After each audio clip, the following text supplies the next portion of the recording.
have our first set is a loaded carry, so you can use a dumbbell or a kettlebell, but the goal is we want to squeeze that shoulder up and back, so my shoulders should be nice and level.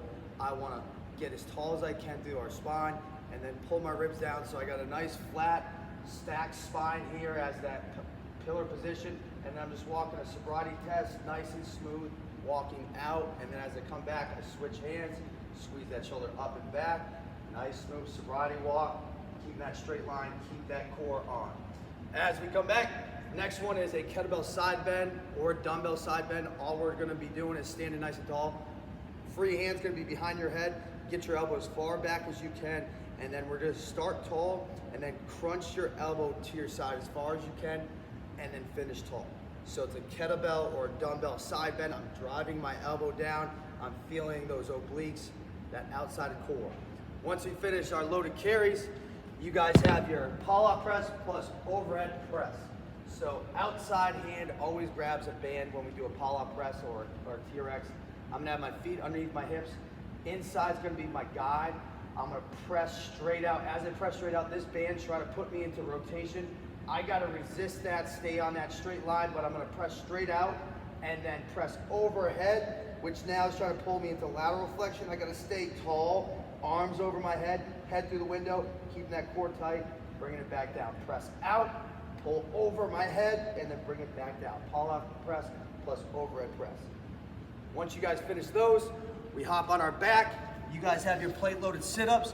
With these, take your time with these. I want you to think of, envision your nose is through that donut hole of the plate or the dumbbell, whatever we got over our face. It doesn't need to be heavy, probably a little less than 25 to 35 pounds in the hands, but I want to have that nose over the hole of that plate.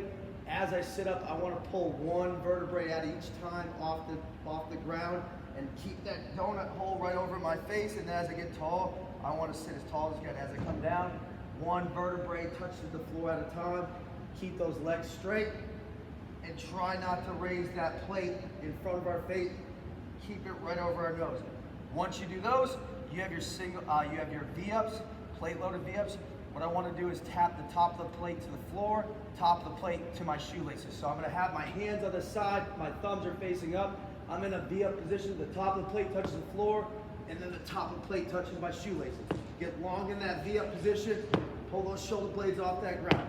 Once I finish my V-ups, then I go into my side plank hip drops.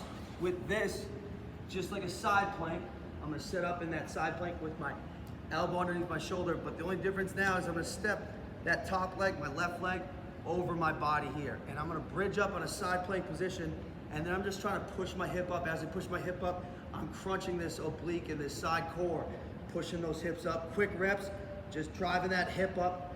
Once I finish my side plank hip ups, then I go into my med ball 90-90 groin squeezes. You can use a book bag, a book, a pillow, whatever you have, that's anything that's a bolster that's gonna go between your legs, that's got enough compression that you can squeeze. With the med ball groin squeeze, we're gonna have our feet outside our hips, shoulder blades off the ground, head off the ground, squeeze